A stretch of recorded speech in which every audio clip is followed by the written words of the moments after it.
Sa mga pangulong dinalaan una kita sa mga balita lokal. 7 ka bulan nga patay nga lapsa ginbilin sa Burgos Public Cemetery. Transport Group magasumeter sa position paper sa LTFRB paagi kay Mayor Albi. Sa mga balita nasyonal, ginkutkot sa New Bilibid Prison ginaligar para sa pagpangita sa Yamashita Treasure sunod kay Secretary Remulla. Samtang PNP undercount sa mga napatay sa war on drugs sa Administrasyon Marcos. May nga Bacolod, may nga bugos nga bahin sa Western Visayas. Welcome na sa Aksyon Balitang Bayan Numero 1 karon nga adlaw, Sabado, Nobyembre 19, 2022. Sa ngalan ni Aksyon Boy Duran, ini naman si Aksyon Eden Aboso. Detalye sa mga balita lokal pagkatapos gid lamang sini. Ang balitang ito. Pag champion ang ginamit mo, may pagkakataon kang maging milyonaryo. Champion na, milyonaryo pa! Ilagay sa isang papel ang iyong name, age, address, phone number at pirmahan. Ilagay sa isang white legal-sized envelope at lakipan ng alinman sa mga required proof of purchase. Kasama dito ang tamang bilang ng empty sachets, wrappers at mga pouch ng Champion Superpower Detergent at Champion Antibacterial Fabricon. Sa labas ng envelope, ilagay ang promo title, ang POP na ginamit at MBC station na yung pinakikinggan. At ihulog ang iyong entries sa mga drop boxes na makikita sa iyong mga favorite MBC radio stations. Mas maraming entries, mas malaki ang chance mong manalo. Mamimigay kami ng 1 million pesos sa ating grand draw at libo-libong piso pa in cash sa mga weekly draws na magaganap sa mga MBC radio stations nationwide. Champion na, milyonaryo pa! Champion, tapat po sa inyo. Brought to you by Champion Superpower Detergent with X-Stain Technology at Champion Antibacterial Fabric Conditioner.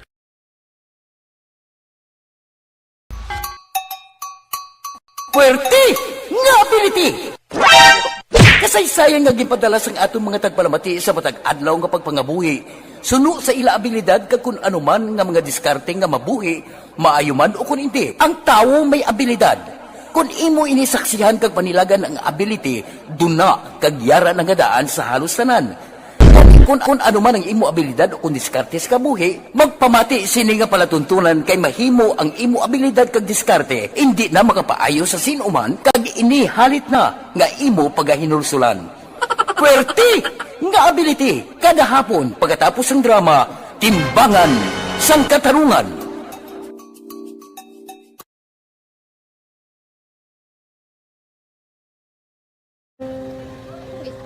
Sana, ano nang nauya, ako mangulang. Ay, siyempre, pigado, tas, kay, ano ko sila, manisurbo ko sila lang, tapos kita, kakulbaan ko kay, basi, hindi ko mapasar kay.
Sa kaalam yaya, garantisado gi ko 100%.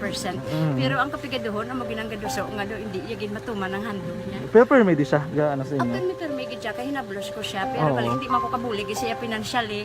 Tisa mo na lang nga paagi, kag-isa, kung kisa ang bibi, kung magdunganay kami sa motor sa complete, gamay lang nga bagay. Gawlam sa kuno sa imo cellphone, sa imo Gawlam sa cellphone ko. Pero kung kisa, hindi ko mamapulam, kami hinablos man ko ba online man. Ikinanglan niya man ng cellphone, kisa ga-complex sila nga duwa. But so, ikaw nagpadala sang message para sa ano. Ito wala mo siya magamit, no? Pero sang last time, ginabantayan nyo gidman ang result na Oo, pero may kuya ga monitor sa result kami si mama kay si papa si buong ko. Bantayan niyo da kung kapang laba ko, bantayan niyo gidayang ang babatian yung kung nadala kami o kunwais nang nag-confirm na. Aksyon Radio Philippines, Standard Time, alas 6, detalye na sa balita lokal.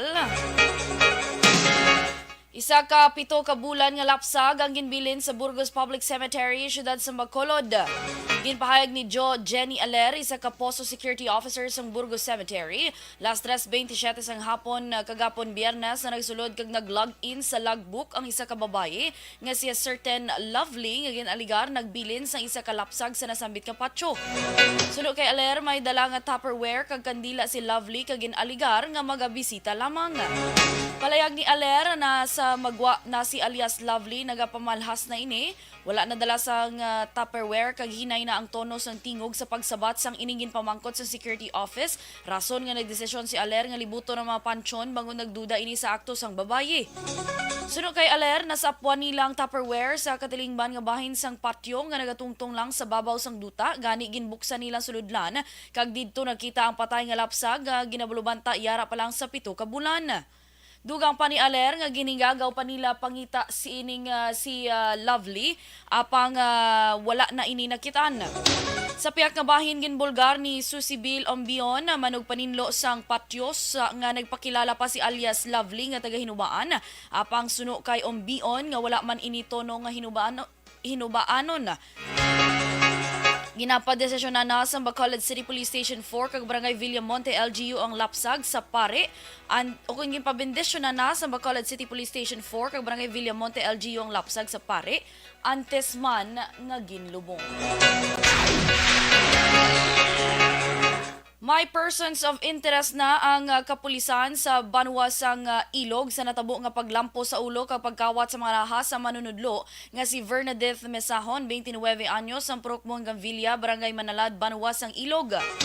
Sunod kay Police Captain Thursley Castillo, ang hepe sang Ilog PNP, duha ka mga pamatan-on na nagsulod sa kwarto sang biktima, ginlampusan kag ginkawat pa ang 3 sini ka mga kulintas, balor 10,000 ka pesos. Ginpahayag ni Castillo nga makaalarma estilo sa mga kawatan kangay sang ginhimo kay Mesahon. Rason nga iya ginmando sa personnel nga magpatigayon sang police visibility patrol sa lugar. Lagip na ang panawagan sa pumuluyo nga gilayon mag-report kag magtawag sa otoridad sa tion nga may mga bag-o kag hindi kilala nga mga personalidad nga nagsulod sa ilang nga lugar.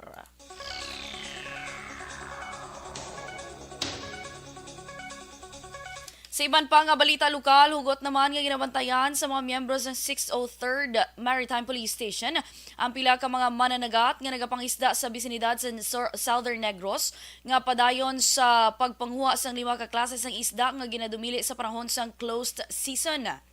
Sunod kay Lieutenant Reynaldo Bauden, umpisa sa dtong Martes, Nobyembre 15, ginadumili ang mga mananagat sa pagkuha sang isda nga bulaw, tabagak, tuloy, tamban kag balanchong agod hatagan sang ligwa mga isda nga magpadamo. Dugang pa ni Bauden, ilang napatuman ang mando sa Bureau of Fisheries and Aquatic Resources o kun BFAR Region 6 nga ginadumili ang pagkuha sang 5 ka klase sang isda sa Visayan Sea umpisa Nobyembre 15 tubtob sa bulan sang Pebrero 15 masunod nga tuig. Ginpahayag ni Bauden nga iladakpon kag multahan ang sinuman sa mga mangingisda nga makalapas. Samtang arestado naman ang top 3 city-level most wanted persons ng Bago City PNP matapos ginserbihan sang mandamiento de aresto sa Puro Kalubihan, Barangay Mailum, Syudad sang Bago. Anadagpan ginkilala kay Jobert Diezmo, 22 anyos, residente man sa among lugar. Sunod kay Lieutenant Colonel Joe M. Malong, hepe sang Bago PNP, si Diezmo ang ginaresto sa kaso nga statutory rape. Wala sang piyansa para kay Diezmo base naman sa mando ni Judge Mary Jennifer Protasio Arquez, presiding judge ng RTC Branch 62 sa Syudad sang Bago. Si Diezmo ang yara karon sa custodial facility sang Bago PNP.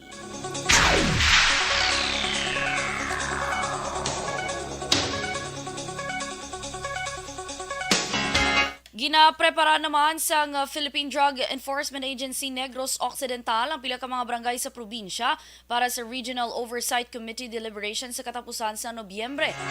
Sunod kay PDA Negros Occidental Provincial Officer Jeeks Escropulo, mas sobra 20 ka barangay sa probinsya ang nagsumeter para sa barangay drug clearing program. Apang sa on-site validation, may 5 lamang ang nakakomply sa mga requirements. Sa syudad sa Bacolod, di pa idalom sa deliberasyon ng barangay 41 matapos na kompleto mga requirements base sa pagsulundan sa ahensya. Madumduman nga sa 61 ka mga barangay sa syudad sa Bacolod, 13 pa lamang ang nagdeklarar nga drug-free barangay. Sa katapusan nga balita lokal, mag-sumiter sang position paper ang transport group sang Negros sa Land Transportation Franchising and Regulatory Board. Pagi naman kay Bacolod City Mayor Albi Benitez nga magapangabay nga panubuo ng standards sang modernization program. Sunod kay sentrong samahan ng mga tsuper at operators sa Negros Secretary General Albert Villanueva. Hapon sa aga nagperma mga leaders ng transport group nga affiliated sa Estone kag Febacta sang position paper. Dugang pa, nagpasugot na si Benitez nga panubuan ng standards sa modernization kag suportado man nga indi na kinahanglan magtukod pa sang kooperasyon kag panugutan nga individual na lang. Ginatugyan naman ni Villanueva kay Benitez ang desisyon sa dakpanay matapos ang 2 ka semana ginhatag si ilang nga hindi pagdakpon sang LTO bisan wala sang dokumento kag prangkisa.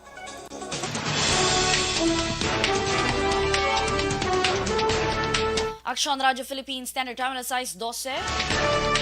Ginakutkot sa New Bilibid Prison, ginaligar para sa pagpangita sa Yamashita Treasure, sunod kay Secretary Remulla. Kag PNP undercount sa mga napatay sa war on drugs sa Administrasyon Marcos. Detalye sa mga balita nasyonal pagkatapos gid lamang sini. Life Extension.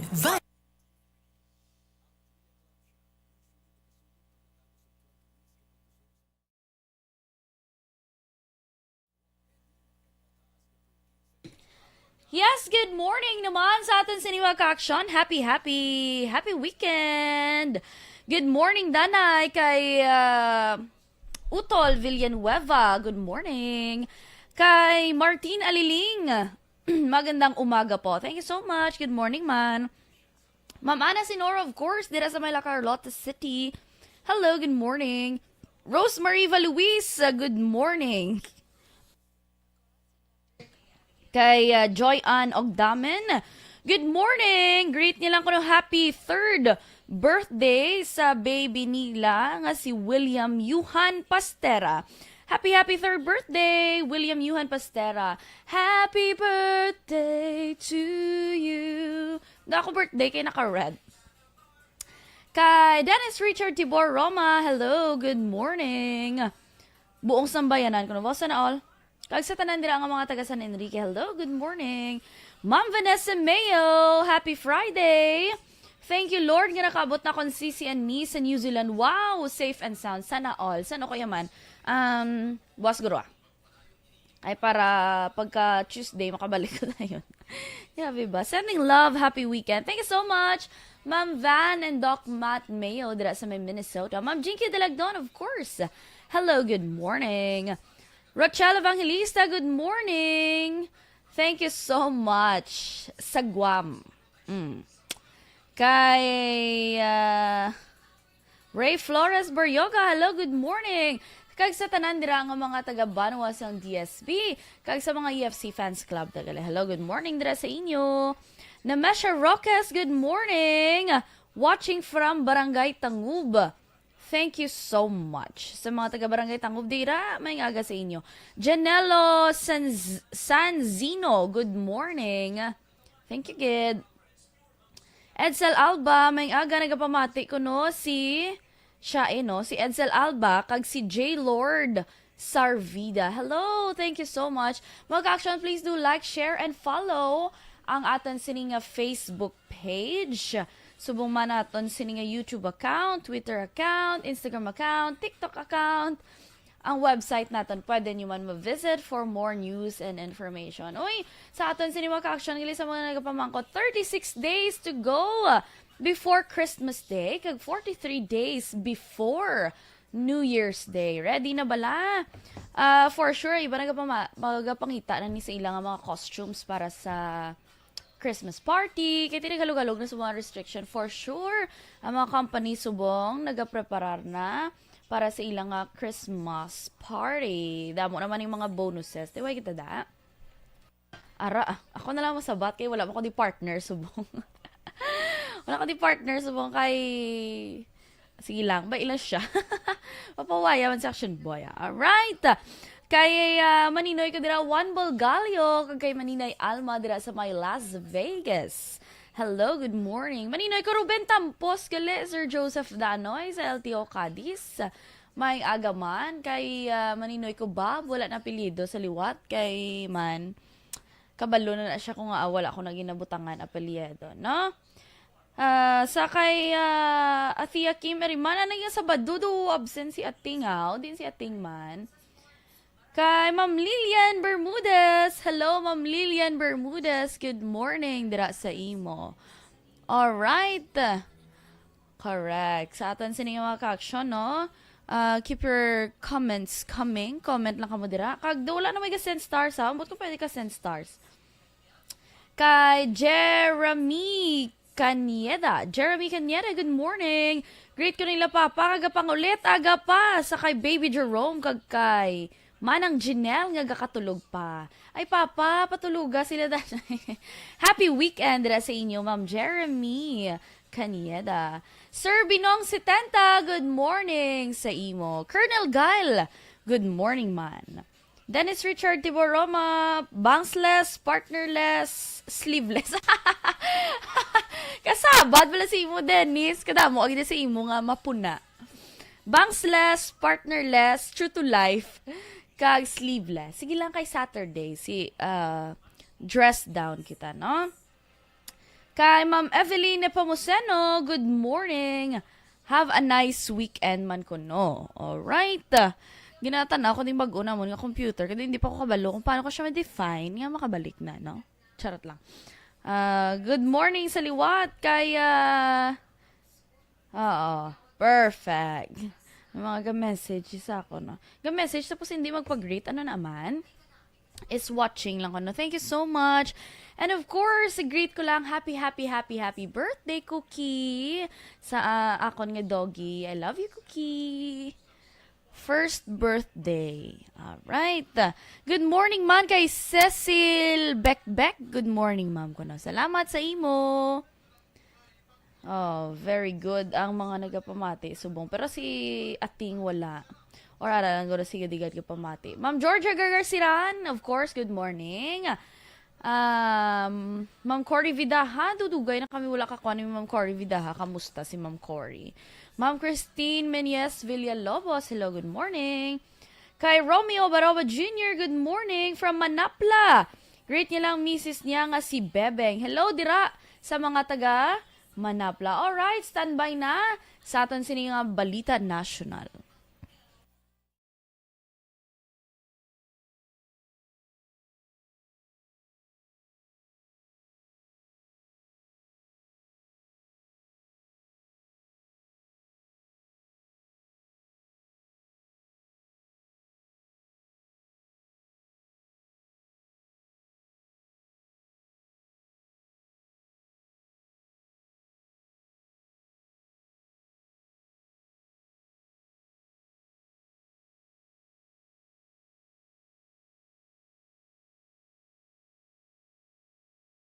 Standard Time, alas 6:19 detalye na sa mga balita nasyonal.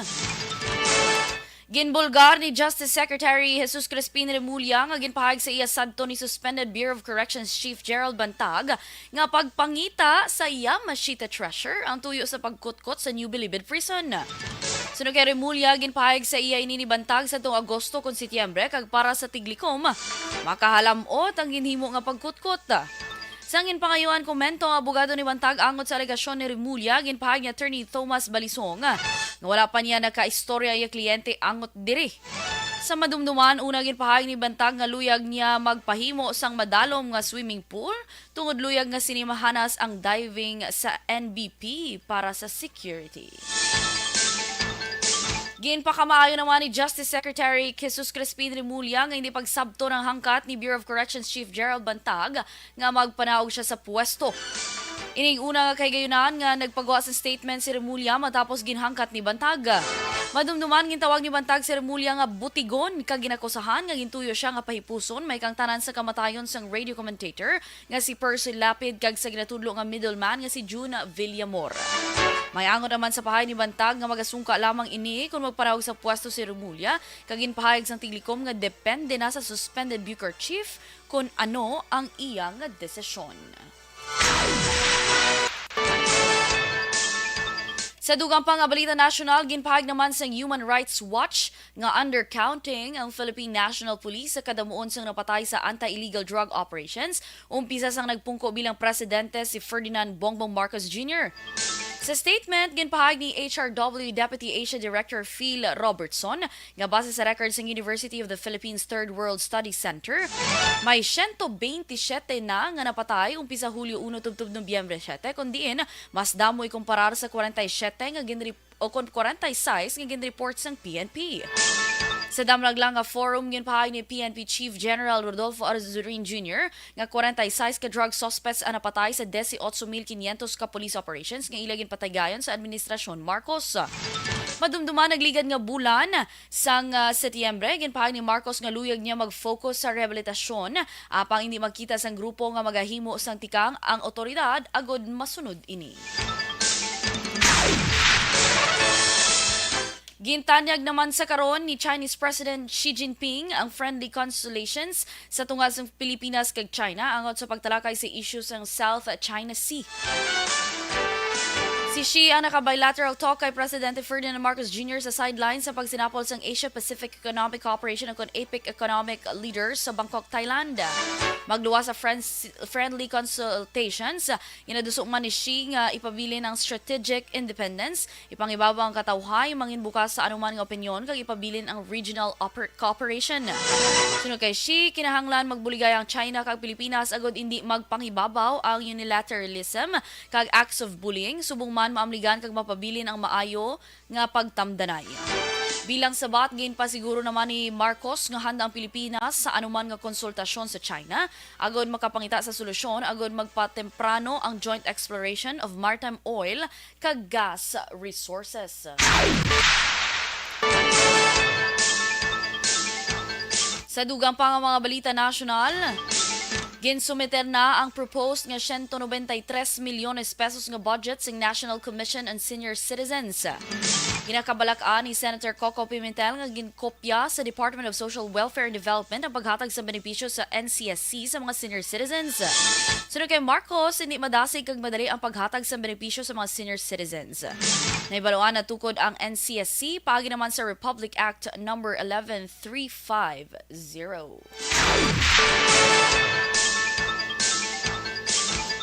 Naglabot naman sa 136 milyones pesos nga balor sa inisuspetso ang Cebu na recover matapos ang ginpatayan nga raids ng Philippine Drug Enforcement Agency kag Philippine National Police sa ginaligar Cebu Laboratory sa Muntinlupa las 12:30 sa tungang gabi. Suno sa PIDEA, nagserbe sila sa search warrant sa duha ka mga balay sa Ayala Alabang Village nga among ginaaligar ginhimo nga improvised Cebu Laboratory. Sa unang nga balay, ginaresto ang French national nga si Aureline Saifer nga ginaaligar among chemist kag ang Pinoy nga si Mark Anthony Sarayot. Madamo sa mga tray nga puno sa suspected Cebu kag may mga kagamitan para sa produksyon ang nakita sa sulod sang nasambit nga balay. Nakuha sa otoridad ang 20 kilos na suspected Cebu nga may street value nga 136 milyones pesos. Sa katupad naman nga balay, ginaresto isa ka Canadian-Iranian national nga si Ariana Golisorki. Duha ka pak sa suspected Cebu ang nakuha sa sulod sang iyang balay.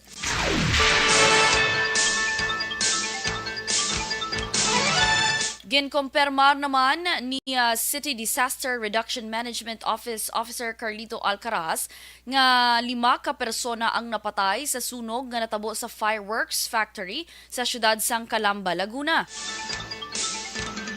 Suno kay Alcaraz, ang pagsigabong nabatian sa establishmento antes pa nagkalayo nga nag-umpisa mga alas 10 sang aga sa barangay Canlubang, syudad sang Calamba. Sa report sang pulis, naglabot pa sa record sa second alarm ang sunog mga alas 11:20 sang aga kag indeklarar nga under control las 12:03 sang hapon. Sa subong lamang nga bulan, isa man ka fireworks factory ang naglupok sa Santa Maria, Bulacan nga nagresulta sang 8 ka persona nga napilasan.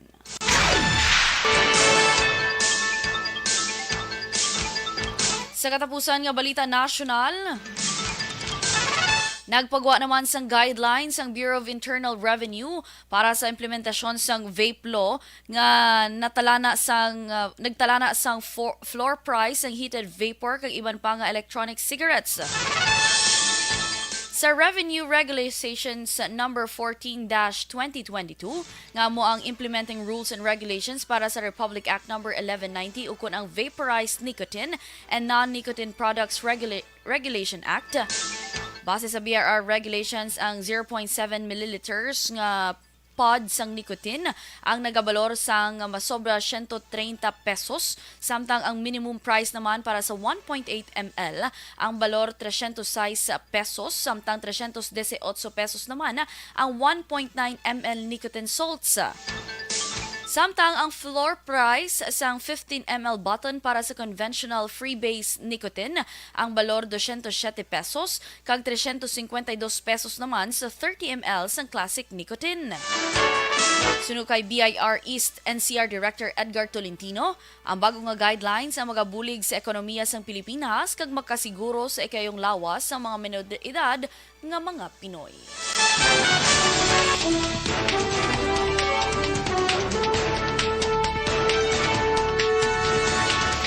Aksyon Radio Philippines Standard Time, alas 6:27. Good morning, dira-danay sa family Dalisay, hambal ni Jomar Dalisay, of course, Lily Amarante Limpangog, hambal ni Sir Binong 70. Kag inyo nabatian ang detalye sa mga balita lokal kag nasyonal. Dili lamang sa Aksyon Balitang Bayan Numero 1 sa buong adlaw Sabado, Nobyembre 19, 2022. Standby na sa Aksyon Report second portion, kaupod yapon si Aksyon Fred Salanga. Balikay kita karon sa Aksyon Balita Morning Edition. Sa ngalan sa gyapon ni Aksyon Boy Duran, ini naman si Aksyon Eden Aboso. Una sa balita una sa Aksyon, sa Bacolod, Aksyon Radyo. Life Extension.